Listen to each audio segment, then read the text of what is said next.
யூடியூபில் காகித சக்தி செய்திகளை காணுங்கள். காகித சக்தி செய்திகளுக்காக செய்திகள் வாசிப்பவர் சேவல் ராஜன் என்கிற சவுந்தரராஜன். அதிமுக ஸ்ரீபெரும்புதூர் சட்டமன்ற தொகுதிக்கு உட்பட்ட அதிமுக ஸ்ரீபெரும்புதூர் கிழக்கு ஒன்றியம், ஸ்ரீபெரும்புதூர் மேற்கு ஒன்றியம், ஸ்ரீபெரும்புதூர் நகரத்திற்கு உட்பட்ட வாக்காளர்கள் சிறப்பு தீவிர திருத்த முகாம் தொடர்பான ஆலோசனை கூட்டம் 16/11/2025 அன்று காலை 11 மணி அளவில் ஸ்ரீபெரும்புதூர் அருகே உள்ள கவர்மெண்டல் ஹோட்டலில் நடைபெற்றது. அதிமுக காஞ்சிபுரம் மாவட்ட கழக துணை செயலாளரும் ஸ்ரீபெரும்புதூர் ஒன்றியம் பெண்ணலூர் பகுதி ஒன்றிய குழு உறுப்பினரும் முன்னாள் மாவட்ட கவுன்சிலருமான வழக்கறிஞர் போந்தூர் எஸ் செந்தில்ராஜன் அவர்கள் தலைமையில் அவரது ஏற்பாட்டில் நடைபெற்ற இக்கூட்டத்தில் அதிமுக கழக இலக்கிய அணி மாநில செயலாளரும் அதிமுக காஞ்சிபுரம் மாவட்ட பூத் கமிட்டி பொறுப்பாளரும் முன்னாள் அமைச்சருமான முனைவர் எஸ் வைகை செல்வன் அவர்களும், அதிமுக காஞ்சிபுரம் மாவட்ட கழக செயலாளரும் முன்னாள் அமைச்சருமான வி சோமசுந்தரம் அவர்களும் இக்கூட்டத்தில் சிறப்பு அழைப்பாளர்களாக கலந்து கொண்டு வாக்காளர்கள் சிறப்பு தீவிர திருத்த முகாம் தொடர்பாக பல்வேறு ஆலோசனைகளை வழங்கினர்.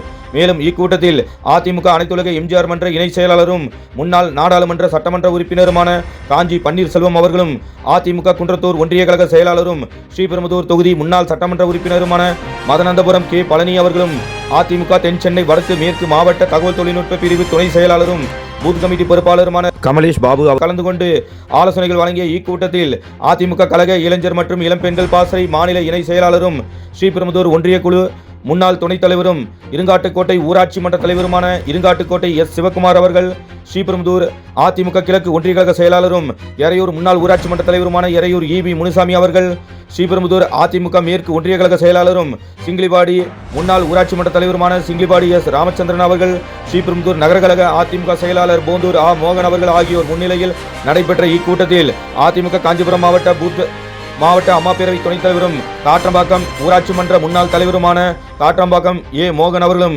அதிமுக காஞ்சிபுரம் மாவட்ட மகளிர் அணி இணை செயலாளர் பிபிஜி பிரசிதா குமரன் அவர்களும், ஸ்ரீபெரும்புதூர் கிழக்கு ஒன்றிய கழக பொருளாளர் பி வி திருமால் அவர்களும், ஸ்ரீபெரும்புதூர் கிழக்கு ஒன்றிய கழக துணை செயலாளரும் மாம்பாக்கம் முன்னாள் ஊராட்சி மன்ற துணைத் தலைவருமான மாம்பாக்கம் புனிதா வேம்புலி அவர்களும், ஸ்ரீபெரும்புதூர் மேற்கு ஒன்றிய கழக துணை செயலாளர் சந்தவேலூர் எஸ்பி பாலமுருகன் அவர்களும், ஸ்ரீபெரும்புதூர் கிழக்கு ஒன்றிய எம்ஜிஆர் மன்ற செயலாளர் பி சந்திரன் அவர்களும், ஸ்ரீபெரும்புதூர் கிழக்கு ஒன்றிய அம்மா பேரவை செயலாளர் செங்காடு பாபு அவர்களும், ஸ்ரீபெரும்புதூர் கிழக்கு ஒன்றிய எம்ஜிஆர் மன்ற துணை செயலாளரும் கீவளூர் ஊராட்சி கிளைக்கழக செயலாளருமான கீவளூர் MC கோவிந்தன் அவர்களும், அக்கமாபுரம் பழனி அவர்களும், வழக்கறிஞர் பிச்சிவாக்கம் அன்பரசன் அவர்களும், ஸ்ரீபெரும்புதூர் நகர அம்மா பேரவை செயலாளர் பூதேரி டி புஷ்பராஜ் அவர்களும், ஸ்ரீபெரும்புதூர் நகர எம்ஜிஆர் இளைஞரணி செயலாளர் ஆர் சதீஷ் என்கிற சத்யா அவர்களும், ஸ்ரீபெரும்புதூர் கிழக்கு ஒன்றிய தகவல் தொழில்நுட்ப பிரிவு இணை செயலாளர் எஸ் வெங்கடேசன் அவர்களும், ஸ்ரீபெரும்புதூர் கிழக்கு ஒன்றிய தகவல் தொழில்நுட்ப பிரிவு துணை செயலாளர் பேரிஞ்சம்பாக்கம் கே பாண்டி அவர்களும், ஸ்ரீபெரும்புதூர் நகர விவசாய பிரிவு துணைத் தலைவர் எஸ் குமார் அவர்களும்,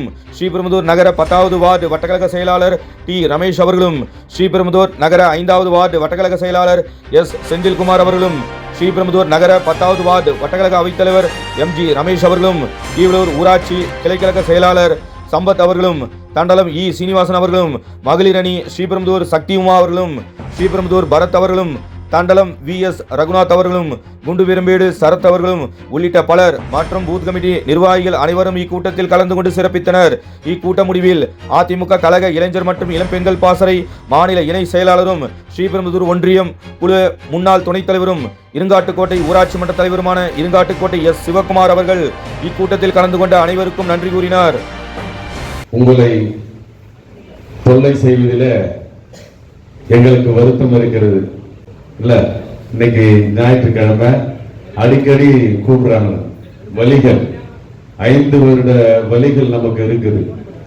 இதை முடிவுக்கு கொண்டு வரணும்னா 2026 அதற்கான முன்னேற்பாடுகள் தான் இது. இந்த நல்ல நிகழ்ச்சிக்கு வருகிறது. இந்த கழகத்தை நிறுவி தொடர்ந்து தான் கட்சி ஆரம்பித்து உயிரோடு இருக்கும் வரை முதலமைச்சராக இருந்த ஒப்பற்ற தலைவர், உண்மையான தலைவர், மக்கள் தலைவர், புரட்சி தலைவர் அவர்கள் இருக்கும் திசை நோக்கி வழங்கி மிகப்பெரிய இதே போல ஒரு மிகப்பெரிய ஒரு கஷ்ட காலத்திலே நம்மை அடுத்து பல ஆண்டுகள் தமிழக ஆட்சி கட்டிலே அமர்த்தி செய்த புரட்சி தலைவி அம்மா, அந்த 2 தெய்வங்களும் இருக்கும் வங்கக்கடலோடு திசையை நோக்கி வணங்கி கிழக்கு திசை அதற்கு பின்னாலே நம்ம எல்லாம் கட்டி காத்து இந்த அளவுக்கு இந்த கட்சியை துரோகிகளிடமிருந்தும் வஞ்சகர்களிடமிருந்தும் கூட இருந்து குடிப்பறிக்கிற ஒட்டுண்ணிகளிலிருந்தும் காப்பாற்றி இன்று 2026 ஆட்சி காட்டிலே இன்னும் 5 மாதங்களிலே நம்ம எல்லாம் இட்டு செல்லுகின்ற ஒரு மகாத்மா மாதிரி நம்ம நினைக்கிற புரட்சி தமிழர் எடப்பாடியார் அவர்களை வணங்கி இந்த நல்ல நிகழ்ச்சிக்கு வருகை தந்து தலைமையேற்று நமக்கெல்லாம் ஆலோசனை அறிவுரைகள் வழங்க இருக்கின்ற நம்முடைய கழக செய்தி தொடர்பாளர் இலக்கிய அணி செயலாளர் அண்ணன் வைகை செல்வன் அவர்களை வருக என வரவேற்கிறேன். அதே போல நம்மை தொடர்ந்து நிகழ்ச்சிகளை நடத்துமாறு தூண்டிக் கொண்டிருக்கிற நம்முடைய ஒப்பற்ற மாவட்ட கழகத்துடைய செயலாளர் அண்ணன் சோமசுந்தரம் அவர்களையும் முன்னாள் சட்டமன்ற உறுப்பினர் ஒன்றிய கழக செயலாளர் அண்ணன் அவர்களையும் வருக என வரவேற்கிறேன். அதே போல நம்முடைய பூத் கமிட்டி பொறுப்பாளர் தம்பி கமலேஷ் தென்சென்னை மாவட்ட ஐடி செயலாளர் அவர்களை எல்லாம் வணங்கி நம்முடைய கழகத்தின் மிகப்பெரிய முன்னோடி 1972 அதற்கு முன்னால் அண்ணாவின் பாசறையிலே வந்த ஒப்பற்ற தலைவர் காஞ்சி தலைவன் அண்ணன் காஞ்சியார் அவர்களை பேரே வரல காஞ்சி தலைவர் காஞ்சியார் அவர்களை வருக என வரவேற்கிறேன். 2 ஒன்றிய கழக செயலாளர் நகர கழக செயலாளர் பொறுப்பாளர்கள் தொடர்ந்து இந்த பேரை சொல்லினே போனா சப்ஜெக்ட நானும் மறந்துடும். முக்கியமான தருணங்கள் எப்படி செய்யணும்? இந்த 26 ஆட்சி அமைக்கணும்னா இப்போ ஓட்டு சேர்க்கணும். இப்போ இந்த வாக்காளர் இப்ப பாத்தீங்கன்னா இன்னையில இருந்து வாக்கு இந்த ஆன்லைன்ல ஏத்துற சிஸ்டம் இன்னைக்கு தொடங்கி இருக்காங்க. காஞ்சிபுரம் மாவட்டத்துல ரொம்ப லேட், இன்னைக்கு காலையில தான் சொல்லியிருக்காங்க. சென்னை தாம்பரம் போன்ற நேத்தே சொல்லிட்டாங்க. அதுக்கு உண்டான இன்ஃபர்மேஷன் கிடைச்சிச்சு. இல்ல நம்ம இந்த கூட்டத்தை நடத்திருக்க மாட்டோம். வாக்காளர்கள் ரெட்ட டபுள் என்ட்ரி வாக்குகள், இறந்தவர்கள் வாக்குகள், அப்புறம் வெளியே போன வாக்குகளை தான் எடுத்து தான் ஜெயிச்சிருக்காங்க. இவன் குற்றச்சாட்டு சொல்லினே இருப்பான். இவன் எப்படி நீட்ல போய் கோர்ட்டுக்கு போய் எடுத்த மாதிரி எஸ்ஐஆர் எடுத்தான்னு அதெல்லாம் நடக்காது. நான் காதலித்த பெண்ணை அடைய வேண்டும், அதற்கு உண்டான மனம் முடித்து தருவீர்களா என்று பிற்காலத்தில் காலம் பதில் சொல்லும். நன்றி, வணக்கம். சிறப்பாக ஏற்பாடு செய்து பல்வேறு கருத்துக்களை எடுத்து சொன்னார்கள் துணை மாவட்ட துணை செயலாளர்கள். இன்றைக்கு நடைபெறுகின்ற இந்த பிஎல்ஓ சேர்ந்து நாம் செயல்பட வேண்டும். அப்படி பிஎல்ஓ வந்து நம்ம ஃபோன் போட்டால் எடுக்க சொன்னால் மனசு கஷ்டமாக இருக்கும். பிஎல்ஓட்டு சேர்ந்தவர் இங்கே நாம் எல்லாம் விருப்போடு உணர்வோடு இருந்து நடைபெறுகின்ற 2026 வெற்றி பெற்று அந்த எடப்பாடி முதலமைச்சர்கள் நாம் எல்லாம் பாடுபட வேண்டும். இன்றைக்கு பார்க்கின்ற போது அண்ணாதோடு முன்னிலை பொதுச் செயலாளர் புரட்சி தமிழர் எடப்பாடியார் அவர்கள் 2026 சட்டமன்ற வெற்றி பெற்று செஞ்சாய்க்கு ஒரு கொடியேற்ற அளவுக்கு இந்த கூட்டம் அமைக்கப்பட்டிருக்கிறது. என்பதனால் இதெல்லாம் பார்க்கின்ற போது மிக மகிழ்ச்சியாக இருந்து தொண்டாக இருக்கிறது. இப்படி ஒரு வரலாற்று படித்த இந்த கூட்டம், இந்த ஆய்வு கூட்டம், இந்த ஆய்வு கூட்டங்கள்லாம் கலந்து கொண்டு பார்க்கின்ற போது நம் அண்ணன் முதலமைச்சர் ஆய்விட்டார் என்பது இங்கே நாம் காணப்படுகிறது. இதுக்கெல்லாம் என்ன காரணம் சொன்னால் இந்த பிஎல்ஓக்கு அமைக்கப்பட்ட இந்த கூட்டம் நாளையிலிருந்தோ இன்னிலிருந்து நீங்கள்லாம் செயல்பட வேண்டும். நான் நிறைய கேள்விப்பட்டேன். குற்றத்தை வண்டி தான் சில இடத்துல தொழிலாக தான் இருக்குது, நெத்தெல்லாம் அதை சரி பண்ணணும். இன்னைக்கு வரும்போது நான் கையில் எல்லாம் ஃபோன் பேசி இங்கே எல்லாம் போகணும்னு சொல்லிட்டு வந்துருக்கிறேன். ஓரளவுக்கு எல்லாமே சரியாயிடும். இதெல்லாம் நம்முடைய பொறுப்பாளர்கள் வாக்களை சந்தித்து ஒரு வீடாக சென்று எஸ்ஆர்ஐ ஃபார்மை கொண்டு நாம் செயல்படணும். அதை ஃபில்அப் பண்ணி செஞ்சு கொடுக்கணும். 2 ஃபார்ம் கொடுப்போம், 1 அதிகாரி 1 நம்ம வச்சுக்கணும். அதை உடனடியாக செஞ்சு பண்ணால் தான் வாக்கு வந்து நம்ம பெற முடியும். அன்றைக்கு எல்லாம் முடிச்சு போன்னு சொல்லிச்சு எனக்கு ஓட்டு இல்லைன்னு சொல்லக்கூடாது. என் ஓட்டு இல்லை மொத்தமாக போயிடுச்சு அவ்வளோ சொல்லக்கூடாது. ஏன்னா நம்ம வேலை செஞ்சு ஓட்டுக்கு நம்ம ஓட்டு நம்ம பெற்றுக்கொள்ள வேண்டும். சில பேர் நம்ம அன்றைக்கி ஓட்டு போடணும், அப்போ ஓட்டு இல்லைன்னு சொல்லக்கூடாது. நம்ம இப்போ அதை நாம் பிஎல்ஓ சேர்ந்து நாம் ஓட்டுகளை சேர்க்க வேண்டும் தான் இந்த தலையாலே கடுமையாக பேசிக் கொண்டிருக்கார்கள்.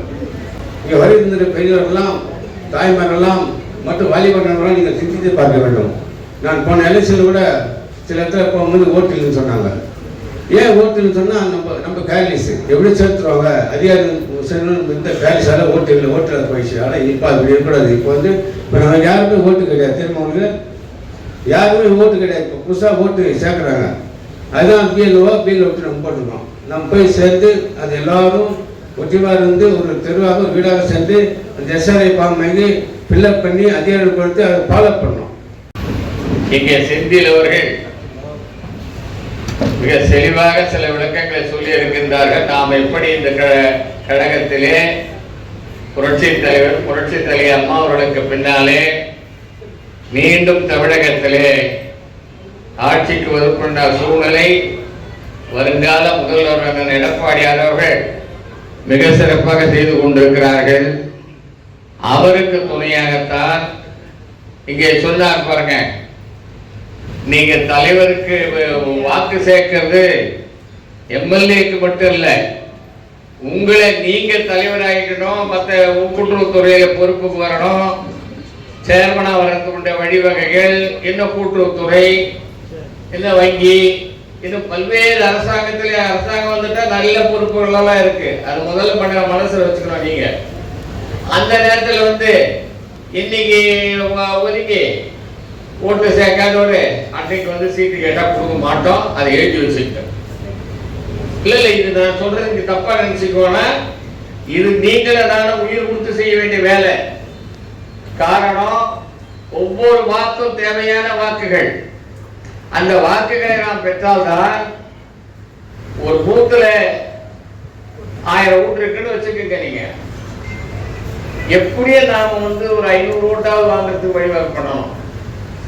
அதே நேரத்தில் இன்னைக்கு இந்த ஓட்டு சேர்க்கிற விவகாரத்தில் ஏதோ அதிகாரி மட்டும் நம்ம கூப்பிடுறாங்க போல அப்படின்னு நினைக்க வேணாம். உடனே போங்க, கூப்பிடுங்க. கூப்பிட்டு நீங்க யார் யார் நமக்கு தெரிஞ்சு பழைய ஓட்டுக்கள், செத்த ஓட்டு எத்தனை இருக்காது எடுங்க, இடமாறி இருக்கிற ஓட்டுக்களை எடுங்க, புதுசா வர ஓட்டுக்களே நீங்க சேருங்க. நமக்கு இருக்கிற ஓட்டு நாளைக்கு போயிடக்கூடாது, நீங்க அதையும் பாருங்க. ஆக இந்த சூழலை தான் இன்னைக்கு இந்த வாக்கு சேகர பிரச்சனை என்பதை உங்கள் அனைவருடைய பொற்பாதங்களுக்கு நான் பணிவன்போடு தெரிவித்து, முனைப்பாக இந்த பணியை செய்தால்தான் ஆட்சிக்கு அருமனை எடப்பாடியார் உட்கார வைப்பதற்கு நாம் வழிவகை செய்ய வேண்டும். அதற்கு நாம் அத்தனை பேரும் துணை இருக்க வேண்டும் என்று நான் இந்த நேரத்தில் அன்போடு கேட்டு அந்த வாய்ப்பிற்கு நன்றியை சொல்லி, முதல்ல எல்லாருமே உங்களுக்கு ஒரு கைத்தட்டல் கொடுத்துருக்காங்க. இந்த ஒரு ஞாயிற்றுக்கிழமையில கட்சிக்காக ஒரு 2 மணி நேரம் ஒதுக்கி எல்லாரும் இங்க வந்ததுக்கு ஒரு பெரிய கைத்தட்டல். ஆனா இந்த கைத்தட்டல் இங்கோட நிக்க கூடாது, அதுதான் நம்மளுக்கு முக்கியம். இந்த கைத்தட்டல் 2026 சட்டமன்ற தேர்தலையும் கேட்கணுன்றதுக்காக இந்த பிஎல்ஏ மீட்டிங் போட்டுருக்கோம். எஸ்ஐ யார் இந்த சார் எஸ்ஐஆர் இந்த 2 கேட்டாலே திமுக பயம் வரதுக்கு காரணம், அந்த மாதிரி நம்ம புரட்சி தலைவர் எடப்பாடியார் நம்மளுக்கு ஒரு வழிவகுத்து கொடுத்துருக்காரு. ஸோ எந்த இதுக்கு இந்த எஸ்ஐஆர் ரொம்ப இம்பார்ட்டன்ட் அப்படின்னு பார்த்தீங்கன்னா, உங்களுக்கு பீகார் தேர்தலே ஒரு எக்ஸாம்பிள் உங்களுக்கு விளங்கும் இருக்கும். இன்னைக்கு பீகார் தேர்தலில் எஸ்ஐஆர் நடந்தனால தான் இன்னைக்கு என்டிஏ அலைன்ஸ் ஜெயிச்சிருக்கு. காங்கிரஸ் காலி டெபாசிட்டோடு கரெக்டுங்களாண்ணே. ஸோ இந்த பிஎல்ஏ எப்படின்னா, துப்பாக்கிக்கு எப்படி தோட்டா முக்கியமாக அந்த தோட்டாக்கள் தான் இந்த பிஎல்ஏ. இப்போ நம்ம இந்த பிஎல்ஏஸ் தான் ரொம்ப விழிப்புணர்வோட இருக்கணும். ஸோ இப்போ இருக்க பிஎல்ஓஸ் அவங்க ஏஜென்ட்டை நம்மளுக்கு ஃபோன் பண்ண மாட்டாங்க. அவங்க எல்லாருமே யாரு? Government officers. இன்னைக்கு கவர்மெண்ட் திமுக. இதில் பிஎல்ஓ அதிகமாக வேலை செய்வாங்கன்னு பார்த்தீங்கன்னா கிடையாது. பிஎல்ஏ எதிர்கட்சி பிஎல்ஏ தான் அதிகமாக வேலை செய்யணும். ஏன்னா அவங்களோட நம்ம சுறுசுறுப்பாக இருந்தால் தான் நம்ம இங்கே நடக்கிற தவறுகளை பார்க்க முடியும். ஸோ இந்த பிஎல்ஓ கூட நம்ம தான் உங்களுக்கு ஃபோன் பண்ணணும். ஆனால் காலையில் 8 மணிக்கு வரணும். அவங்க சொல்லுவான் நான் 8 மணிக்கு வரணும், 9 மணிக்கு தான் வரணும். ஆனால் நம்ம தான் திரும்பி பண்ணணும். ஏன்னா கவர்மெண்ட் அதிகாரி பொறுமையாக தான் இருப்பாங்க. ஸோ நம்ம ஒரு வீடுக்கு போகிறோம், வீடு வீடாக சொல்கிறோம் என்னென்ன தவறு நடக்குது, இந்த வீட்டில் அவங்க இருக்காங்களா, அது ஷிஃப்டடா டெத்தா, அது திமுக ஓட்டா. இப்போ என்ன பண்ணுவோம், திமுக இருக்காங்க இங்கே இந்த ஒன்றிய தலைவராக இல்லை ஊராட்சி தலைவராக இப்போ திமுக காரங்க இருக்காங்கன்னா அந்த பிஎல்ஓக்கு ஃபோன் பண்ணி கேட்பாங்க, எங்கே இருக்க, என்ன பண்ணுற, இங்கே வா ஃபார்ம் கொடு. இப்போ இதெல்லாம் நம்ம இல்லைன்னா எப்படி தடுக்க முடியும்? தடுக்க முடியாது. நம்ம இருந்தால் தான் கேள்வி கேட்க முடியும். நம்ம இருந்தால் தான் பிஎல்ஓக்கும் பயம் இருக்கும். அப்போ பிஎல்ஓ என்ன சொல்லுவான், இல்லை அதிமுக கட்சிக்காரங்க கூட இருக்காங்க, நம்மளால கொடுக்க முடியாது, அவங்க நம்மளை கேள்வி கேட்பாங்க. ஸோ நம்ம இப்போ கூட இல்லாமல் போயிட்டு என்ன பண்ணுவாங்க, எத்தனை ஃபார்ம் வேணுமோ கொடுத்துருவாங்க. அப்புறம் நம்மளோட தோல்வி கரெக்டாக கன்ஃபார்ம் ஆகிட்ட மாதிரி ஆகிடும். ஸோ இது நம்மளுக்கு ஒரு முக்கியமான சவால் நம்மளோட வாழ்க்கையில். இது நம்ம கட்சிக்கு இந்த 2026 தேர்தலில் ஒரு முக்கியமான சவால் இந்த எஸ்ஐஆர் தான். இந்த 10 நாள் நம்ம உரிமையாக உழைச்சிட்டோம்னா நம்மளோட கட்சியோட வெற்றிக்கு முதல் டிக்கு நம்ம வச்சாச்சு. இதுதான் நம்மளுக்கு முதல் டிக்கு அடிக்கணும்னா இந்த 10 நாள் நம்ம உறுதியாக வேலை செய்யணும். இப்போ அண்ணா நேற்று ஒரு எக்ஸாம்பிள் சொன்னார், எனக்கு ரொம்ப பிடிச்ச ஒரு எக்ஸாம்பிள் அது. ஆனால் அந்த எக்ஸாம்பிள் நான் சொல்லிக்கிறேன். அண்ணன் சொன்னாரு, ஒருத்தர் வாக்குச்சாவடிக்கு ஓட்டு போடுறதுக்காக சென்றிருக்காங்க. அங்க போயிட்டு அவங்களோட துணைவியார் மனைவி வந்து ஓட்டு போட்டாங்களா, அம்மா லட்சுமி அம்மா ஓட்டு போட்டாங்களா பார்த்து சொல்லுங்கன்னு கேட்டிருக்காங்க. அப்போ அவங்க வந்து ஓட்டு போட்டாங்க. அப்படி அம்மா எவ்வளவு நேரம் ஆச்சு ஓட்டு போட்டு? இல்ல ஓட்டு போட்டு 1 மணி நேரம் தான் இருக்குன்னு. அப்ப அந்த 1 மணி நேரத்துக்கு முன்னாடி நான் வந்திருந்தேன்னா என் மனைவியை பார்த்துருக்கலாமா அப்படின்னு கேட்டேன். ஏன் நீங்க 2 பேரும் ஒன்னா இல்லையா? இல்ல என் மனைவி இருந்து 15 வருஷம் ஆயிடுச்சு, ஒரு தேர்தலுக்கு ஓட்டு போட மட்டும் வரேன். அந்த மாதிரி தான் இதெல்லாம் நடக்கும், இதெல்லாம் இருக்கு. இன்னைக்கு குட்டி தத்தி சொல்றாரு, கொளத்தூர் தான் தமிழ்நாட்டில் நம்பர் 1 தொகுதி. எதுல 4000 போலி ஓட்டு, 4000 போலி ஓட்டு இருக்கு. இப்ப வரைக்கும் கண்டுபிடிச்சிருக்காங்க. ஒரே வீட்டுல ஒரே பேர்ல 36 ஓட்டு இருக்கு. அந்த அதே பேரு, அவங்க அப்பா பேரு ஒண்ணு, அவரோட வயதும் ஒண்ணு. இப்போ இதெல்லாம் போலி ஓட்டுகள் இருக்கா? இதெல்லாம் யாரு கண்டுபிடிக்கணும்? பிஎல்ஓ கண்டுபிடிப்பாங்களா? கிடையாது. பிஎல்ஓ எலெக்ஷன் டைம் மட்டும் தான் வருவாங்க. மக்களுடைய எப்பவுமே நம்ம தான் பயணிச்சுட்டே இருக்கும். அப்போ நம்ம தான் இதை கண்டுபிடிக்கணும். கரெக்டுதாங்க? அப்போ இந்த வேலையை நம்ம வந்து கொஞ்சம் உறுப்பு இல்லாம, சப்போஸ் உங்களுக்கு வேலையா இருக்கும், எல்லாருமே வேலைக்கு போறீங்க, இது வந்து ஒரு தொழில் சார்ந்த தொகுதியா இருக்கு, நம்ம வேலைக்கு போனா நம்ம பாகத்துல யாரு ஃப்ரீயா இருக்காங்களோ அவங்கள நீங்க நியமிச்சுட்டு போங்க. அதை அப்படியே விட்டுறாதீங்க. உங்களுக்கு வேலை இருக்கு, நீங்க போயிட்டாலும் நம்ம கூட இருக்க நம்ம கட்சிக்காரரோ நம்ம சகோதரரோ இந்த பிஎல்ஓ கூட விட்டு போங்க. ஸோ அவங்க பார்க்கும்போது இங்கே தவறுதல் நடக்காது. நடந்தால் உடனே அண்ணனுக்கோ, ஒன்றிய செயலாளனுக்கோ, மாவட்ட துணை செயலாளனுக்கோ இல்லை மாவட்ட செயலாளனுக்கோ ஃபோன் பண்ணி தகவல் சொல்லுங்க. அப்போதான் நம்மளுக்கு என்ன தவறு நடக்குதுன்னு தெரியும். கடைசியாக ஒன்று சொல்லியிருக்கேன், 2026 தேர்தல் எடப்பாடி கே பழனிசாமி என்னும் நான் தமிழகத்தின் முதலமைச்சராக பொறுப்பேற்க வேண்டும் என்ற ஒரே குரல் தொடர்பாக தமிழ்நாட்டில் ஒலிக்க வேண்டும். அந்த குரல் ஒலிக்க வேணும்னா நம்ம இங்க பாடுபடணும். அண்ணன் பாடுபடுறாரு நம்மளுக்காக. அண்ணன் எவ்வளவு கஷ்டப்படுறாரு. இந்த எஸ்ஐஆர் எடுத்துட்டு வந்து அண்ணன் தான் இவ்வளவோ அண்ணன் பண்றாருன்னா அப்ப அண்ணனுக்கு நம்ம உறுதுணையா இருக்கணும். நம்ம தான் பக்கபலமா இருக்கணும். அப்போதான் நம்ம வெற்றி உறுதுணையா இருக்கும். புரியுதுண்ணா? இந்த வாய்ப்பு அனைத்து நல்லவர்களுக்கும் நன்றி, வணக்கம். நாம் தொடர்ந்து இப்படி கூட்டங்கள் நடத்துவது எதற்கு என்பதை நீங்கள் சற்று புரிந்து கொள்ள வேண்டும். இன்றைக்கு இந்திய துணைக்கண்டத்தை நாம் எடுத்துக்கொள்வோமானால், இந்திய துணைக்கண்டத்திலேயே 3வது பெரிய இயக்கம் எது என்று சொன்னால் அது அனைத்து இந்திய அண்ணா திராவிட அந்த அளவுக்கு மிகப்பெரிய இயக்கம் நம்முடைய இயக்கம். 2 கோடி தொண்டர்களுக்கு மேல் இருக்கக்கூடிய ஒரு இயக்கம் என்று சொன்னால் அது நம்முடைய இயக்கம். அப்படிப்பட்ட நம்முடைய இயக்கம் இன்றைக்கு இந்திய தேர்தல் ஆணையம் எஸ்ஐஆர் என்று சொல்லக்கூடிய சிறப்பு வாக்காளர் பட்டியல் திருத்தம் கொண்டு வந்திருக்கிறது. இந்த சிறப்பு திருத்தலினுடைய நோக்கம் என்னவென்று சொன்னால், இறந்தவர்களை எடுத்துவிட வேண்டும், உண்மையான வாக்காளர்களாக இருக்க வேண்டும், போலி வாக்காளர்களை நீக்க வேண்டும், 2 இடத்திற்கு மேல் வைத்திருக்கக்கூடிய வாக்காளர்களை எல்லாம் நீக்க வேண்டும் என்பதற்காகத்தான் இந்த சிறப்பு திருத்தம்.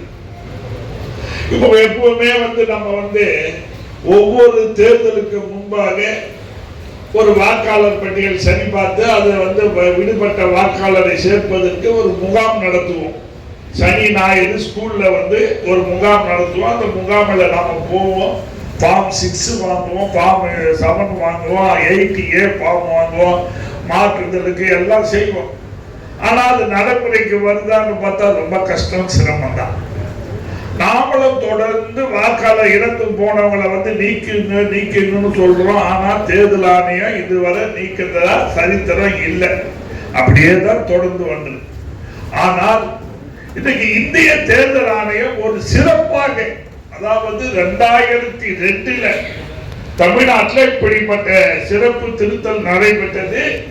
அதற்கு பிறகு இப்ப 2025 இந்த திருத்தல் இன்றைக்கு வந்திருக்கு.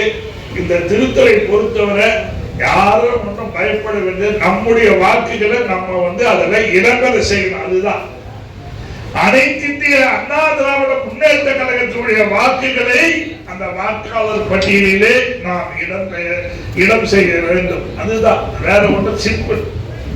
அதுக்கு என்ன செய்யணும்? அவங்க கொடுக்கக்கூடிய பாரத்தை பூர்த்தி செய்து உடனடியாக கொடுக்கணும். இந்த பூர்த்தி செய்வதற்கு சில பேருக்கு சங்கடங்கள் இருந்தால் அதற்கு நம்முடைய BL2 என்று சொல்லக்கூடிய வாக்குச்சாவடி நிலை முகவர்கள் அதற்கு உதவியாக இருக்கணும். ஏதோ BL2 மட்டும்தான் சொன்னாருன்னு இல்லை, அதிமுக இருக்கிறவங்க யாரு ஒன்னாலும் இந்த பணியை செய்யணும். ஒவ்வொரு ஊராட்சியாக நம்ம தம்பி போத்தூர் செந்தில் ராஜன் பொறுத்தவரை இன்னைக்கு எல்லா ஊராட்சி வார்டு கவுன்சிலர் வரைக்கும் இன்னைக்கு தயார் நிலையில வச்சிட்டு இருக்கிறது. நீங்க அந்தந்த பணியை, அதாவது ஒரு நாளைக்கு 2 மணி நேரம், அதுக்கு மேல அந்த அதிகாரியும் வர்றதில்லை. BLO என்று சொல்லக்கூடிய அதிகாரி வர்றாங்க. அந்த BLO அதிகாரி ஒரு கிராம நிர்வாக அலுவலராக இருந்தா அந்த ஊரை வேகமா சத்துன்னு முடிச்சிடுறாரு. ஆனா ஒரு சத்துணவுல வேலை செய்யக்கூடிய ஆசிரியர் டீச்சரா இருந்ததுன்னா ரொம்ப கஷ்டப்படுறாங்க. அவங்களுக்கு வெறும் தெரியல. அது தெரியலன்னா அதுக்கு நம்ம தான் உதவியா இருக்கணும். இன்னைக்கு திமுக பொறுத்தவரை இந்த SIRக்கு எதிர்ப்பு தெரிவிச்சிட்டு இருக்கிறார். இந்த SIR திருத்தத்துக்கு திமுக எதிர்ப்பு தெரிவிக்கலாம். ஆனா நமக்கு முன்பாக அந்தந்த ஊர்ல போய் அந்த அதிகாரியை பிடிச்சு யார் யாரையும் சேர்க்கணுமோ அந்த வேலையை மிக உன்னிப்பாக சிறப்பாக அவர்கள் செய்து கொண்டிருக்கிறார். ஞாபகம் வச்சு, திமுக வெற்றி பெறுதுன்னா எதனால வெற்றி பெறுது? கள்ள ஓட்டு போட்டுதான் நீங்க திமுக வெற்றி பெறுது. ஒவ்வொரு திமுக காரனும் 3 பாகத்துல வாக்காளனா தன்னுடைய பெயரை இழப்ப பதிய வச்சிருக்கிறான். குறிப்பா சென்னையில பாத்தீங்கன்னா தம்பி கமலேஷ் சொன்னது போல இன்னைக்கு கொளத்தூர் தொகுதியில ஒரே வீட்டுல 36 ஓட்டு கள்ள ஓட்டை முடிச்சிருக்காங்க. இப்படி ஒவ்வொரு பகுதியிலையும் நம்ம அந்த கள்ள ஓட்டை நீக்கினாலே போதும், அதிமுக மகத்தான வெற்றி பெறக்கூடிய ஒரு சூழ்நிலை. நீங்க பாருங்க, கடந்த 2 நாளா MK ஸ்டாலின் முகத்தை பாருங்க. முதலமைச்சருடைய முகத்தை பார்த்தீங்கன்னா இஞ்சி துணி போறது போல நீங்க இருந்திருக்கீங்க. தெம்பு இல்ல. காரணம் என்ன? பீகார் நடந்த தேர்தலுடைய ரிசல்ட். இன்னைக்கு பாரதிய ஜனதா கட்சி கூட்டணி, NDA கூட்டணி 202 இடத்துக்கு மேல இன்னைக்கு வெற்றி பெற்று ஆட்சி அமைச்சிருக்காங்க. காங்கிரஸ் 6 தொகுதியில தான் வெற்றி பெற்று. அது மட்டுமல்ல, அங்கிருந்து ஒரு ஆளை கொண்டு போன தேர்தல்ல ஆலோசகரா வச்சிருந்தார். இந்த முறை நடிகர் ஒருத்தர் அவர் ஆலோசகரா கொண்டு வந்தவர் அங்க ஒரு தொகுதியில கூட டெபாசிட் வாங்க. யாருன்னு உங்களுக்கு தெரியும், பிரசாந்த் கிஷோர். ஏன்னா மக்களுடைய மனநிலை ஒவ்வொரு தேர்தலிலும் மாறுவதற்கு வாய்ப்பு உண்டு. இன்றைக்கு தமிழ்நாட்டு மக்களுடைய மனநிலை மீண்டும் தமிழகத்திலே எடப்பாடியார் முதலமைச்சராக அதுதான் இன்னைக்கு இருக்கக்கூடிய மனநிலை. நீங்க யார வேணாலும் பாருங்க, கேளுங்க, என்ன சொல்றாங்க? இந்த ஆட்சி இதோட போகட்டும்டா, இந்த ஆட்சி வேண்டாம்டா. எடப்பாடியாரே எவ்வளோ நல்லதெல்லாம் பண்ணியிருக்கிறாருவா, அவர் ஆட்சி வந்தா போதுன்னு தான் சொல்றாங்க. யாராவது கருணாநிதி ஆட்சி வரணும்னு சொல்றாங்களா? இல்ல நடிகர் ஆட்சிக்கு வரணும்னு சொல்றாங்களா? யாரு வாயிலாவது இந்த நடிகர் கண்டிப்பா இந்த முறை ஆட்சியை பிடிப்பான்னு சொல்றாங்களா? அவன் காலி அரங்க போறவரோ தெரியல அப்படின்னு தான் பேசுறேன். நீங்க அதுதான் நடந்தது. யாரையோ ஒருத்தர் காலி பண்ண போற, அது யாரும் இல்லை. நீங்க திமுக தான் காலி பண்ண போற. நீங்க இளைஞர்கள் ஓட்டெல்லாம் பிடிக்க போற, ஏதாவது பிடிச்சு. நீ ஆட்சிக்கு வரக்கூடிய தகுதி உனக்கு இருக்கா? முதலமைச்சர் ஆவதற்கு உண்டான தகுதி இருக்கா? இல்லை. முதலமைச்சராக கூடிய தகுதி எடப்பாடியாருக்கு மட்டும்தான். ஆகவே நம்முடைய கழகத்தோழர்கள் நாங்கெல்லாம் BL2 சொல்றோம். அந்த BL2 ஒருவருடைய பெயர் தான் நாங்க கொடுத்திருப்போம். ஆனா அதிமுக இருக்கக்கூடிய யாரும் ஒன்னாலும் போகணும். அவரை தானே போட்டிருக்காங்க, அவரு போனா போதும் அப்படின்னு நினைக்க கூடாது. கடந்த 2 நாட்களுக்கு முன்னதாக நம்முடைய ஸ்ரீபெரும்புதூர்ல போந்தூர்ல நாங்க வந்து வெரிஃபிகேஷன் பண்ணோம். அங்க இருக்கக்கூடிய அந்த பிஎல்ஓ, அங்க இருக்கக்கூடிய பிஎல்ஓ அற்புதமா செஞ்சிருக்கிறாங்க. சில இடத்துல நல்லா செய்யறாங்க, சில இடத்துல செய்ய மாட்டேங்கிறாங்க. அங்க நல்லா செய்யறதுக்கு காரணம் என்ன? செந்தில் அங்க கூடவே இருக்கிறார், திருமால் கூடவே இருக்கிறார், எல்லாரும் நம்ம கட்சிக்காரன் கூட இருக்கவே இந்த ஓட்டு நம்ம ஓட்டு இதை உடனடியாக போடுதுன்னு சொல்லி அதுக்கு உண்டான லிங்க் எல்லாம் எடுத்து கொடுத்து வாக்காளர் பட்டியல வரிசையை கொடுத்து உடனே சேர்க்கிறார். அந்த பணியை நம்ம செய்யணும்.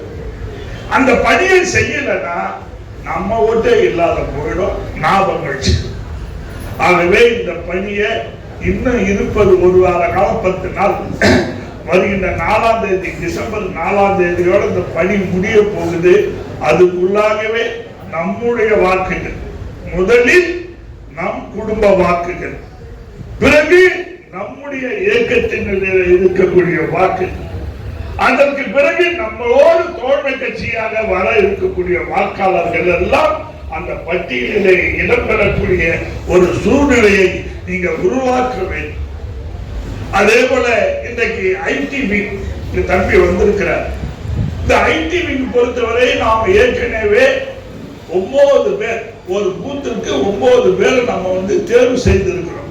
தலைவர், துணை தலைவர், செயலாளர், இணை செயலாளர், துணை செயலாளர், இப்படின்னு 9 பேர் நம்ம ஏற்கனவே ஒரு லிஸ்ட் வந்து கொடுத்து ஒவ்வொரு கிராமமா போயிட்டு நம்ம வந்து அந்த கூட்டத்தை கூட்டி அதுல 9 பேரை நம்ம தேர்ந்தெடுத்திருக்கிறோம். அந்த 9 பேர் பட்டியல நம்ம செந்தில் ராஜன் உங்க கிட்ட கொடுப்பாரு.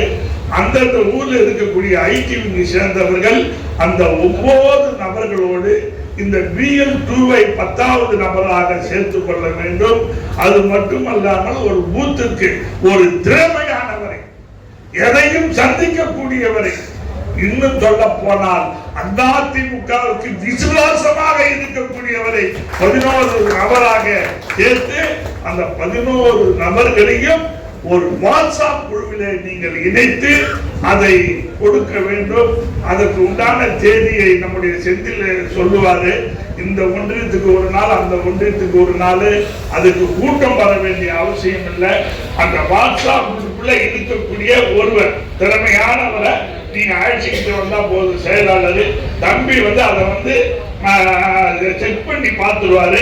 செக் பண்ணி பார்த்து அது சரின்னு சொன்னா அடுத்த கட்டம் நம்ம இந்த 4ஆம் தேதிக்கு அப்புறம் நம்முடைய ஒரே பணி ஒவ்வொரு வீடாக சென்று, ஒவ்வொரு பகுதிக்கு சென்று அந்த பகுதியில் இருக்கக்கூடிய வாக்காளர்களை எல்லாம் சந்தித்து இந்த ஆட்சியிலே ஏற்பட்டிருக்கக்கூடிய அவலங்கள், இந்த ஆட்சியிலே மக்கள் படுகின்ற துயரங்கள், அவற்றை எல்லாம் எடுத்து சொல்லி இதற்கு மாற்று அதிமுக ஆட்சிக்கு வர வேண்டும் என்பதை சொல்லி வாக்குகளை பெற்று வருகின்ற 2026 அனைத்து இந்திய அண்ணா திராவிட முன்னேற்ற கழகத்தினுடைய சார்பாக இந்த ஸ்ரீபெரும்புதூர் தொகுதியிலே யாரை வேட்பாளராக அறிவித்தாலும் அவர்களை 1000 வாக்கு வித்தியாசத்தில் வெற்றி பெற செய்ய வேண்டும். நமது கடமை என்ற உணர்வோடு எல்லோரும் பணியாற்றுங்கள். இது ஒரு நல்ல வாய்ப்பு, நல்ல வாய்ப்பு. இதுதான் நமக்கு நல்ல ஒரு சந்தர்ப்பம். இந்த தேர்தலை நம்ம ஜெயிச்சிட்டோம்னா திமுகவே தமிழ்நாட்டில் இல்லாத ஒரு சூழ்நிலையை உருவாக்க முடியும். நாம வச்சுக்கோங்க, தமிழ்நாட்டில் திமுகவே இல்லாத ஒரு சூழ்நிலையை உருவாக்க முடியும். ஆகவே உங்களுடைய உழைப்பு, உங்களுடைய ஒவ்வொருடைய உழைப்பு, அந்த உழைப்பு இருந்தால்தான் மகத்தான வெற்றி பெற முடியும். ஆகவே இருக்கின்ற இந்த காலங்களிலே உங்களுடைய பணி மிக மிக சிறப்பாக இருக்க வேண்டும். அதற்கு தான் நம்முடைய போந்துரா அப்பப்போ உங்களுக்கு ஊட்டச்சத்து கொடுத்துக்கிட்டே இருக்கிறாரு. நீங்க அதையும் பெற்றுக்கொண்டு மகிழ்ச்சியோடு களம் காணுவோம், களத்திலே வெற்றி பெறுவோம். அனைத்து இந்திய அண்ணா திராவிட முன்னேற்ற கழகம் மீண்டும் தமிழகத்திலே ஆட்சியை பிடித்தது என்ற ஒரு வரலாற்றை உருவாக்குவோம். நன்றி, வணக்கம். அருமை சகோதரர் போந்தூர் செந்தில்ராஜன் அவர்கள் தொடக்கத்திலே சொன்னார், ஒரு பெண்ணை காதலிப்பதாகவும் அந்த காதல் கைகூட வேண்டும் என்பதற்காக ஒரு கோரிக்கை விடுத்தார். அவருடைய காதல் கைகூடுவதற்கு நாங்கள் வாழ்த்துகிறோம். ஆனால் அந்த பெண்ணை அவர் மாத்திரம் காதலிக்கவில்லை, எல்லோரும் காதலிக்கிறார்கள். இதுதான் சிக்கல். ஒரு பெண்ணும் ஆணும் ரெண்டு பேரும் காதலித்தால் வைகை செல்வனும் சோமசுந்தரம் தலைமையிலே அவருக்கு திருமணம் நடந்துவிடும். ஆக ஒரு பெண்ணை பல பேர் காதலிக்கிறார்கள். கட்டாயமாக கையை பிடித்து இழுத்து காதலிக்க வைத்தால் அது ஈவ்டீசிங் புகார் வந்துவிடும், போக்சோ வந்தது. ஆகவே செந்தில்ராஜனுக்கு நாங்கள் சொல்லிக்கொள்ள விரும்புவது என்னவென்று கேட்டால், அந்த பெண் உங்களை அதிகமாக காதலிக்கிற அளவுக்கு நீங்கள் மனதை கவர வேண்டும். அண்ணலும் நோக்கினால் அவளும் நோக்கினார். கடவுள் ராமனே சீதையை திருமணம் செய்வதற்கு வில்லை உடைத்த பிறகுதான் திருமணம் நடந்தது. திருமணம் நடந்ததற்கு பிறகு, திருமணம் நடப்பதற்கு முன்பாகவே இப்படிப்பட்டவன் நம் வில்லை உடைத்து விட்டால் நம்மை திருமணம் செய்து கொள்ளலாமே என்று சீதையும் எண்ணினான், ராமனும் எண்ணினான். தாகித்தவன் தண்ணீரை தேடுகிறான், தண்ணீரும் தாகித்தவனை தேடுகிறது என்று ஸல்லல்லாஹு அலைஹி வஸல்லம் அண்ணல் முஹம்மது நபி அவர்கள் சொல்லுவார். தாகம் எடுக்கிறவன் தண்ணீருக்காக போகிறான், தண்ணீரும் தாகம் எடுக்கிறவனுக்காக காத்திருக்கிறது. இப்படி இரண்டும் ஒன்றாக ஒரே நேரத்தில் நடக்கிற போதுதான், ஒரே புள்ளியில் சந்திக்கிற போதுதான் வரலாறு சரித்திரமாக மாறுகிறது. ஆகவே என்னுடைய அருமை நண்பர் உள்ளம் கவர்ந்த கல்வன் என்று சொன்னேன் அல்லவா, என்னை மாத்திரம் அவர் கவர்ந்து விடக்கூடாது, அந்த பெண்ணையும் கவர வேண்டும். நான் கூட 991 இந்த பெண்ணை காதலிக்க தொடங்கினேன்.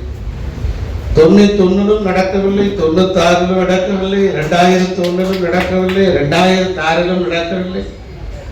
அதற்கு நடுவிலே நாடாளுமன்ற தேர்தல், நாடாளுமன்ற பெண்ணை வேற காதலித்து பார்த்தேன். அப்போது நான் ஒரு கவிதை எழுதினேன், வேறொருவனை மணந்து கொள், வேறொருவனை மணந்து கொள், வேதனை ஒன்றுமில்லை எனக்கு. புதிய இடத்தில் நடுவதற்கு புடுங்கி போன செடியில் இருக்கும் பழைய மண்ணை போல என் நினைவுகளை என்ன செய்வாய்? வேறொருவனை மணந்து கொள், வேதனை ஒன்றுமில்லை எனக்கு. புதிய இடத்தில் நடுவதற்கு புடுங்கி போன செடியில் இருக்கும். அதாவது ஒரு செடி எடுத்து வேற இடத்துல வச்சீங்கன்னா அது பழைய மண்ணோட தான் வைக்கணும், இல்லைன்னா முளைக்காது. புதிய இடத்தில் நடுவதற்கு புடுங்கி போன செடியில் இருக்கும் பழைய மண்ணை போல என் நினைவுகளை என்ன செய்வாய்? என்னுடைய உழைப்பு, என்னுடைய தியாகம், என்னுடைய அர்ப்பணிப்பு, காதல் தோல்வி, அப்படி இவ்வளவும் கடந்து என்ன செய்வாய் என்று செய்துகிற போது, இப்படி பலமுறை எழுதியதற்கு பிறகுதான் சோமசுந்தரமும் காதலும் நிறைவேறியது, வைகை செல்வன் காதலும் நிறைவேறியது. 2001 சோமசுந்தரம் காதலித்த பெண்ணையே அண்ணன் காஞ்சியாரும் காதலித்தார். காஞ்சியார் காரில் தான் சோமசுந்தரம் 2 பேரும் அந்த மணமகளை பார்ப்பதற்கு போனார்கள். காஞ்சியாருக்குத்தான் திருமணம் நடந்துவிடும் என்று எதிர்பார்க்கிற வேளையிலே அந்த பெண் சோமசுந்தரத்தை கைகாட்டி விட்டார். ஆக ஏற்றி கொண்டிருக்கிற வண்டி தனியாக காஞ்சியாரோடு பயணித்து மணமகன் மாத்திரம் தலைமை கழகத்தில் இருந்த கதையெல்லாம் நிறைய உண்டு. அருமை நண்பருக்கும் அதுபோன்று நல்ல வாய்ப்பு அமைவதற்கு வாழ்த்துகிறேன். இப்போது BLA 2 உடைய சந்திப்பு நிகழ்ச்சி நடைபெற்றுக் கொண்டிருக்கிறது. குறிப்பாக என்னை கவர்ந்த தொகுதிகளில் நான் தமிழ்நாடு முழுவதும் சுற்றி வருகிறேன். கடந்த 2-3 தினங்களுக்கு முன்பு நம்முடைய திண்டுக்கல் மாவட்டம் முழுவதும் சுற்றுப்பயணம், கண்ணத்தம் தொகுதியில், ஆத்தூர் தொகுதியில், திண்டுக்கல்லில், வேடசந்தூரில், பழனியில், நிலக்கோட்டையில் எல்லாம் இந்த நிகழ்ச்சிகளை கடந்து கொண்டு விட்டு வந்தோம். ஆனால் என்னை பொறுத்த மாத்திரத்திலே மிகவும் உற்சாகமாகவும் மிகவும் ஆர்வமாகவும் இருக்கக்கூடிய தொகுதிகளில் ஸ்ரீபெரும்புதூர் தொகுதி. இது ஒரு ஒப்புக்காக பேசுவதல்ல, ஒரு பேச்சுக்காக பேசுவதல்ல. பட்டிமன்றத்தில் கற்புக்கரசி கண்ணகி என்று சென்னையிலே பேசிவிட்டு செங்கல்பட்டிலே மாதவி என்று பேசுவது போல அல்ல, உண்மையாகவே உளப்பூர்வமாக சொல்லுகிறேன். இந்த தொகுதி நம்முடைய ரிசர்வ் தொகுதி, தனித்தொகுதி. இந்த தனி தொகுதியிலே ஒரு பெரிய ஆர்வத்தோடும் ஒரு உற்சாகத்தோடும் விவேகத்தோடும் ஒரு கழகத்தினுடைய நிர்வாகிகள் பணியாற்றுகிறார்கள் என்று சொன்னால் நான் உங்கள் அத்தனை பேருக்கும் என்னுடைய தலைகால் வணக்கத்தை பரிவன்போடு தெரிவித்துக் கொள்கிறேன். நம்முடைய கழகத்தினுடைய பொதுச் செயலாளர் புரட்சி தலைவர் எம்ஜிஆருக்கு பிறகு புரட்சி தலைவர் அம்மா அவர்கள் இந்த இயக்கத்தை கட்டி நிர்மாணித்தார்கள் என்று சொன்னால் அதற்கு பிறகு என்ன ஆகுமோ ஏதாகுமோ என்று தெரியவில்லை. 2016 அம்மாவுடைய மறைவுக்கு பிறகு நமக்கு கிடைத்திருக்கிற ஒரு பொக்கிஷமாக திகழ்கிறவர் தான் அருமை என்ன எடப்பாடியார். இவ்வளவு தூரம் கொண்டு வந்து விட்டுட்டார். நம்ம ஆட்சியை பிடிக்கணும், அவர் முதலமைச்சர் ஆகணும். அண்ணன் சோமசுந்தரம் மாவட்ட செயலாளர் சொன்ன மாதிரி இந்த முறை நாம் 2026 அண்ணா திராவிட முன்னேற்ற கழகத்தின் ஆட்சி 8வது முறையாக குடியேற்றுகிற போது இனிமேல் திமுகவே இருக்காது. அந்த அளவுக்கு ஒரு எழுச்சியோடு தொடர் பயணத்தை அண்ணா திராவிட முன்னேற்ற கழகம். அப்படிப்பட்ட எடப்பாடியார் கிடைத்த காரணத்தினால்தான் இந்த இயக்கமே அப்படி மேல வளர்ந்தது. எவ்வளவு பேர் வந்து பார்த்தாங்க. நடந்ததா? தினகரன் கைப்பற்றலாம் நினைச்சாரு, சசிகலா கைப்பற்றலாம் நினைச்சாங்க, ஓபிஎஸ் என்னென்னமோ முயற்சி பண்ணாரு, எவ்வளவு பேர் முயற்சி, ஆனால் நடக்க. வெற்றிடத்தை காற்று நிரப்பும், தகுதி உள்ளது தப்பி பிழைக்கும். அதான் தகுதி உள்ளதை எப்போதுமே மறைத்து வைக்க முடியாது. ஒரு நெருப்பை போய் தலைகீழா பிடித்தாலும் என்ன செய்யும்? அது மேல் நோக்கி தான் எரியும். அதே போல நீங்கள் அத்தனை பேர் உங்கள் எல்லாரும் தகுதி வாய்ந்தவர்கள், ஆற்றல் உள்ளவர்கள். உங்களுடைய தகுதிக்கு திறமைக்கு உங்களுக்கு தேவையானவற்றுக்கு அந்த வாய்ப்பு நிச்சயமாக உருவாகும். உருவாக்கி தரும் அண்ணா திராவிட முன்னேற்ற கழகம். உருவாக்கி தரக்கூடிய தலைவர் அருமையினர் எடப்பாடியார். அதற்கு துணையாக நிற்கிறவர் அருமை சகோதரர் சோமசுந்தரம். ஆகவே இந்த BLA 2 நிர்வாகிகள் இந்த வாக்கு ஓட் நம்முடைய ஸ்லிப் தர்றாங்க. BLO தான் அந்த நம்முடைய வாக்குக்கு பொறுப்பு. அவங்க 2 தாள் தர்றாங்க, 2 பேப்பர், 2 பேப்பர்ல ஒரு பேப்பர்ல ஃபுல்லப் பண்ணிக்கிறாங்க. ஒரு பகுதியில் நீங்க உங்களுடைய உறவின் உங்க 2002 இது போன்று வாக்கு சீர்திருத்தம் செய்கிற போது 2002 செய்தார்கள். அந்த ஓட்டு உங்களுக்கு எங்க இருந்தது? அதனுடைய டீடைல்ஸ். 3வது உங்களுடைய மனைவி, அந்த மற்றவங்க. அவ்வளவுதான், முடிஞ்சு போச்சு.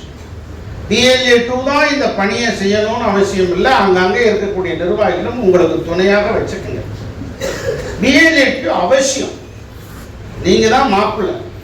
மணமகன் தோழனாக 2 3 பேரை வச்சுக்கலாம். ஆக மணமகன் தோழனை மட்டுமே அனுப்பிட்டு எனக்கு 4 நாள் வேலை இருக்குன்னு வந்துடக்கூடாது. அப்புறம் மணமகனோடு அவர் எஸ்கேப் ஆயிடுவார். அதனால திமுக எப்போதுமே எப்படி வெற்றி பெறுகிறது என்று சொன்னால், ஒரு காலத்துல கருணாநிதிக்கும் சிவாஜி கணேசனுக்கும் போட்டி. நடிகர் சிவாஜி கணேசன் அவங்க 2 பேரும் நண்பர்கள், இளம் பிராயத்திலிருந்து நண்பர்கள். தஞ்சாவூர் வீதிகளிலிருந்து அப்படியே சென்னைக்கு வந்தவங்க. அவர் சொன்னார், ஓட்டை நாங்க போடுறோம் பாத்தியா அப்படின்னு சேலஞ்ச் பண்ணிட்டார். அப்படியா சொல்றீங்க, பார்த்து கொண்டுட்டார். இவர் ஆடி அசைஞ்சு 11 மணிக்கு போயிருக்காரு. 10 மணிக்கே ஒருத்தர் நடிகர் சிவாஜி கணேசன் ஓட்ட போட்டிருக்காங்க. டி நகர் தொகுதியில் பர்கிட் ரோட்ல இருக்கக்கூடிய நடிகர் சிவாஜி கணேசன் ஒரு ஆள் தான் நாட்டுல. அப்போ ஓட்டர் ஐடி கிடையாது. சிவாஜி கணேசன் ஒருத்தர் தான், வேற யாராவது சொல்ல முடியுமா? அப்பேற்பட்ட சிவாஜி கணேசன் ஓட்டையே போட்டவன் திமுக. அதனால என்னுடைய தொகுதி வந்து அருப்புக்கோட்டைன்னு வச்சுங்களேன். அருப்புக்கோட்டையில் ஒவ்வொரு பூத்துலையும் 50 ஓட்டு 100 ஓட்டு போட்டுருவார். கள்ள ஓட்டினுடைய கதாநாயகன் KKSSR ராமச்சந்திரன். என்கிட்ட 2011 தோற்று போனார். அதற்கு பிறகு வருகிற தேர்தல்லாம் இந்த ஏற்கனவே நடந்துச்சு. இந்த தேர்தல் ஆகிறது. ஆவுடையாபுரம் ஒரு ஊர், அங்க முஸ்லீம் இருக்காங்க. 1200 ஓட்டு, அதுல வந்து 800 ஓட்டு போலாகுது. 200 300 பேர் தான் அங்க இருக்கான். மிச்சம் 400 பேர் துபாயில, குவைத்துல, பர்கீன்ல அங்கங்க இருக்காங்க. ஆனா அன்னைக்கு ஓட்டு போட்டு போயிருக்கான். அவன் இருக்கிறது குவைத்துல. இந்த ஒரு சாட்சி போதும் அவனுடைய தேர்தலில் வந்து கள்ள ஓட்டு போட்டாரு, அவரை டீகுவாலிஃபிகேஷன் பண்றது. இப்படி எல்லா ஊர்களும் அதனாலதான் இன்னைக்கு என்ன பயப்படுறான், எஸ்ஐஆர் ஸ்கீம் வந்துருச்சுன்னா எங்க மரண அடி பீகாரில் மரண அடி கொடுத்திருக்கிறார்கள் அந்த வாக்காளர்கள். பீகாரில் மறு வாக்குப்பதிவு எங்கேயாவது நடந்ததா? என் ஓட்டு பிரச்சனைன்னு யாராவது சொன்னாங்களா? எந்த பிரச்சனையும் இல்லை. சார் ஒரே ஊர்ல இங்க இந்த ஊர்லயும் ஓட்டு வச்சிருக்கான், கிராமத்திலயும் ஓட்டு வச்சிருக்கான், அதை எடுக்கப்படும். ஒரு வீட்டுல இருந்து இன்னொரு வீடு டிரான்ஸ்பர் ஆயிடுறாங்க. இங்கேயும் ஓட்டு இருக்கு, மயிலாப்பூர் தொகுதியிலையும் ஓட்டு இருக்கு, விருகம்பாக்கம் தொகுதியிலையும் ஓட்டு இருக்கு. அப்ப அவன் கடைசியில பாக்குறான் திமுக இவன் இங்க இல்ல, இவர் இங்க இல்ல, இவர் இங்க இல்ல அப்படின்னு சொல்லி ஒரு 300 ஓட்டை செலக்ட் பண்றான். இல்ல 300 ஓட்டை வந்து நம்ம பசங்க நோட்டை வச்சுட்டு இருப்பாங்க பாவம் சின்ன. இப்பெல்லாம் ஒண்ணும் பண்ண முடியாது. அப்ப 300 ஓட்டு இருக்கு தம்பி, நீ இன்னும் ஆளுக்கு பாதி போட்டுக்குருவோமான்னு ஆரம்பிப்பான். டெய்லி நடக்குதா இல்லையா? நடக்கு. நம்மால் வந்து இல்லை இல்லைன்னா அப்புறம் கடைசியில் பார்ப்போம் அவனே மொத்தம் 200-300 ஓட்டு அவனே போட்டுருவோம். வாத்தியார் வச்சு அரசு ஊழியர்கள், ஆசிரியர் பெருமக்கள், அந்த கூட்டு சாவடியில் இருந்தவர்கள் பெரும்பகுதி அவர்களை எப்படியாவது 2 நாளா அவனுக்கு வேலை செஞ்சிருப்பான். பிரியாணியிலிருந்து என்னென்ன வேணுமோ அவ்வளோ வேலை செஞ்சு கவர் பண்ணி வச்சிருப்பான். திமுக மக்களுக்கு தொண்டாற்றுவதை விட எப்படி தேர்தலில் வெற்றி பெறுவது என்கிற சூத்திரம் மாத்திரம் தான் அவனுக்கு தெரியும். இதுவே அவனுக்கு தொழில். ஆக நம்முடைய இந்த இப்ப வந்து அண்ணன் சொன்னார், அண்ணன் பேரு கோபாலகிருஷ்ணன் அண்ணன் சொன்னார். அப்ப நாங்கெல்லாம் 40 வருஷம் இந்த இயக்கத்தில் இருக்கோம். அப்ப எங்களுக்கு இது மாதிரிலாம் இல்லை. இப்போ வந்து சிஸ்டம் கொண்டு வந்துட்டாங்க. அதான் எடப்பாடியாருடைய வெற்றி. நான் ஏற்கனவே கூட சொல்லியிருக்கேன், சட்டை வாங்க வேண்டும் என்பது ஆசை, சட்டை எப்படி வாங்க வேண்டும் என்பது குறிக்கோள். புல்லன் சட்டை வாங்கணுமா, இல்லை சட்டையில் வந்து மடிச்சு விடணுமா, இல்லை காலரில் பட்டன் வைக்கணுமா, இல்லை 2 சைடு கட் பண்ணணுமா, இல்லை சைடு லிபர்ட்டி கட்டிங் பண்ணணுமா, ஒவ்வொருத்தரும் ஒரு மாடலாக வச்சுருக்காங்க. அதான் குறிக்கோள், இதுதான் குறிக்கோள். ஆக நம்ம தேர்தலில் பணியாற்றக்கூடிய ஒரு குறிக்கோளோடு அண்ணா திராவிட முன்னேற்ற கழகம் மிக சிறப்பாக இருக்கிறது. இதை மாதிரி சரியான முறையில் நீங்கள் பயன்படுத்திக் கொள்ள வேண்டும். பிஎல்ஓவை எப்ப பிஎல்ஓ ஃபோன் பண்ணாலும், நாம வாக்காளர்களும் அப்படிதான், யாரு ஃபோன் பண்ணாலும் 24 மணி நேரம் அவங்க எடுக்கணும். அந்த 2 தாள்ல ஒரு பேப்பர் என்கிட்ட கொடுத்துறாங்க, எனக்கு அட்டாச்சி. அந்த ஓட்டு, என்னுடைய ஓட்டுக்கு அந்த பிஎல்ஓ தான் பொறுப்பு, யாரும் எடுத்துட முடியாது. அப்ப பிஎல்ஏ 2 நம்ம இருக்கோமே. இப்ப உங்களுக்கு எவ்வளவு ஓட்டு? பிஎல்ஏ 2வா? சரி, உங்களுக்கு எந்த பகுதியில் இருக்கீங்க? சரி, உங்களுக்கு மொத்த ஓட்டு எவ்வளவு? 714 ஓட்டு உங்களுக்கு இருக்கு. இப்ப 714 ஓட்டை நீங்க பார்த்தோம். யாராவது மனு கொடுக்காம இருந்தாங்கன்னா உடனே கொடுத்து வைக்கணும். ஏதாவது ஃபில்அப் பண்ணாம வச்சிருப்பாங்க, ஃபில்அப் பண்ணி பூர்த்தி செய்து 2-3 இளைஞர்களை கொஞ்சம் கூட வச்சுட்டு பூர்த்தி செய்து கொடுக்கும். அந்த பணிகளை செய்யும். 714 பேர் உங்க கையில இருக்கணும். டேட்டா கலெக்ஷன் உங்க கையில இருக்கணும். அதுதான் முக்கியம். எங்க என்ன கிடைக்கும் அதான் முக்கியம். எப்படி யார் எப்படி நமக்கு வாக்களிப்பார்கள் என்பதை தேர்ந்தெடுப்பதான் முக்கியம். நீங்க வாழ்க்கையில வந்து தேர்ந்தெடுக்கிறது தான் முக்கியம். லாரி டிரைவரும் டிரைவர் தான், ஆட்டோ டிரைவரும் டிரைவர் தான், பஸ் டிரைவரும் டிரைவர் தான், ட்ரெயின் ஓட்டுறவனும் டிரைவர் தான், பிளைட் ஓட்டுறவனும் டிரைவர் தான்.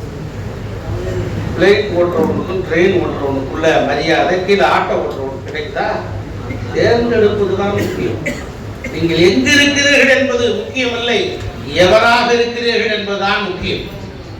ஆக இந்த தேர்தலில் நம்முடைய மான பிரச்சனை, அண்ணா திராவிட முன்னேற்ற கழகம் வெற்றி சரித்திரம் படைத்தது. ஸ்ரீபெரும்புதூரின் முதல் வெற்றி அதிமுக. தோற்பது யார்? இங்கு காங்கிரஸ் கட்சியினுடைய தலைவராக இருக்கிற செல்வ பெருந்தகை மீண்டும் நின்றால் ஒரு காங்கிரஸ் கட்சியினுடைய தலைவரையே தோற்கடித்த பெருமை ஸ்ரீபெரும்புதூருக்கு அதிமுக வெற்றி அடைந்தது. இந்த செய்தி மாத்திரமல்ல, நாம் அந்த கட்சியினுடைய தலைவரையே தோற்கடித்திருந்தோம். பீகாரிலே தோற்கடிக்கவில்லையா காங்கிரஸ் கட்சியை? ராகுல் காந்தி 6 இடத்தில் தான் வெற்றி பெற்றிருக்கிறார். நான் கூட சொன்னேன், நேற்று கூட சொன்னேன், ராகுல் காந்திக்கு ஒரு நல்ல சந்தர்ப்பம் கிடைத்திருக்கிறது. இதை விட வேற நல்ல சந்தர்ப்பம் கிடைக்காது. உடனடியாக ஒரு பதவியை ராஜினாமா செய்து விட வேண்டும். அதே வாய்ப்பு செல்வ பெருந்தகைக்கும் கிடைத்திருக்கிறது. நேற்று கூட நாங்கள் ஏட்டுப்பியில் தான் சாப்பிட்டோம். அது வேற விஷயம், இது வேற விஷயம். ஆகவே அவர் இந்த சந்தர்ப்பத்தை பயன்படுத்தி நல்ல பயன்படுத்தி கொண்டு ராஜினாமா செய்து விட வேண்டும். அதான் முக்கியம். ஆகவே காங்கிரஸ் கட்சி என்பதெல்லாம் எப்போதே காணாமல் போய்விட்டது. யார் முதுகிலையாவது சவாரி செய்து கொண்டு ஒட்டி பிழைக்கிறவர்களாகத்தான் இருக்கிறார்கள். ஆகவே இந்த தேர்தல் கடத்திலே கழகத்தினுடைய ஒட்டுமொத்த நிர்வாகிகள் ஆர்வத்தோடு அப்படி களப்பணியாற்றும். நான் இன்னைக்கு ஊருக்கு போறேன்னு சொன்னேன். நண்பர் சொன்னார், நீ சிறுபெரும்புத்தூர் வந்துட்டு தான் போகணும் அப்படின்னா. அதுவும் வந்து ஒரு செந்தில் அழைப்பை ஏற்று இந்த பகுதியில் நான் சிறுபெரும்புத்தூர் தாண்டி எங்கேயும் போக முடியாது. அவர் அவ்வளவு இங்கே வலை வீசி வச்சிருக்கார். இந்த பக்கம் 2 தூண்கள், இந்த பக்கம் இறையூரார், அந்த பக்கம் சிங்கிள் மாடி, நகராட்சி, அந்த பக்கம் மோகன் ஒன்று, அது பட்டாபுரைக்கு அண்ணா எம்எல்ஏ. இப்படி அத்தனை பேருடைய அன்பிலே நாங்கள் கட்டுப்பட்டிருக்கிறோம். அத்தனை பேரும் நீங்கள் சிறந்த முறையிலே பணியாற்றி, திருமாலாம் இருக்கிற சிறந்த முறையிலே நீங்கள் பணியாற்றி, மூத்த முன்னோடிகள்லாம் அவர் உங்களுக்கு வழிகாட்டி ஆர்வத்தோடு பணியாற்றி 1 மணி நேரம் 2 மணி நேரம் செஞ்சா போதும். ஒன்றும் கிடையாதுங்க. ஒரு நாளைக்கு 4 பக்கம் எழுதுனீங்கன்னா ஒரு மாசத்துக்கு 120 பக்கம். ஒரு மாசத்துக்கு 120 பக்கத்து ஒரு புத்தகம் போட்டுடலாம். ஒரு வருஷத்துக்கு 12 புத்தகம், 10 வருஷத்துல 120 புத்தகம். இதுதான் சாதனை. சின்ன சின்ன சிறுதுளி பெருவெள்ளம். 1 மணி நேரம் 2 மணி நேரம் நம்முடைய இயக்கத்துக்காக நீங்கள் அர்ப்பணி. உங்களை போன்று அப்படிக்கற்ற தொண்டர்கள் எந்த இயக்கத்துக்கு இல்லை, கம்யூனிஸ்ட் இயக்கத்துல கூட இல்லை, மேற்கு வங்காளத்திலே கூட இல்லை, கேரளாவிலையும் இல்லை, தெலுங்கானாவிலையும் இல்லை. நான் எல்லா இடங்களிலும் நான் பயணம் மேற்கொண்டிருக்கேன். அண்ணா திராவிட முன்னேற்ற கழகத்தினுடைய கேடர் அத்தனை பேருமே லீடர், அத்தனை பேருமே லீடர். அதனாலதான் அண்ணா பொதுச் செயலாளர் சொன்னீங்க. அத்தனை பேரும் பொதுச் செயலாளர், அத்தனை பேரும் முதலமைச்சராக வாய்ப்பு பெற்று. உண்மையா இல்லையா? இந்திய துணை கண்டத்துல ஒரு கட்சி லல்லு பிரசாத்துக்கு பிறகு தேஷ்வி யாதவ் நான் தோத்து போயிட்டான். பருக் அப்துல்லாவுக்கு பிறகு நம்முடைய உமர் அப்துல்லா முதலமைச்சர், அவங்களுடைய குடும்ப வாரிசுகள் தான். நீங்க கருணாநிதி ஸ்டாலின். ஆனா அண்ணா திராவிட முன்னேற்ற கழகத்தில் இந்த கூட்டத்திலிருந்து ஒருவராக இருந்த எடப்பாடியார் முதலமைச்சர். நாளை நீங்களும் ஒருவர், நாமளும் ஒருவர் வரலாம் என்பதுதான் அண்ணா திராவிட முன்னேற்ற கழகம் இந்தியாவுக்கே பாடம் நடத்துகிறது. அப்படிப்பட்ட இயக்கம் வெற்றி பெற்றது என்கிற செய்தியை, முதல் வெற்றியை 234 தொகுதிகளில் சிறுபெரும்புத்தூர் தர வேண்டும் என்று வாழ்த்து விடைபெறுகிறேன். நன்றி, வணக்கம். இங்கே வருகை தந்திருக்கும் அனைவருக்கும் ரொம்ப நன்றி நன்றி நன்றி. நிலவிற்பனையில் நம்பிக்கையான நிறுவனம் GRS என்டர்பிரைசஸ், பெரிய பாயமாறு, வடமதுரை, எர்ணாகுப்பம் மெயின் ரோடு.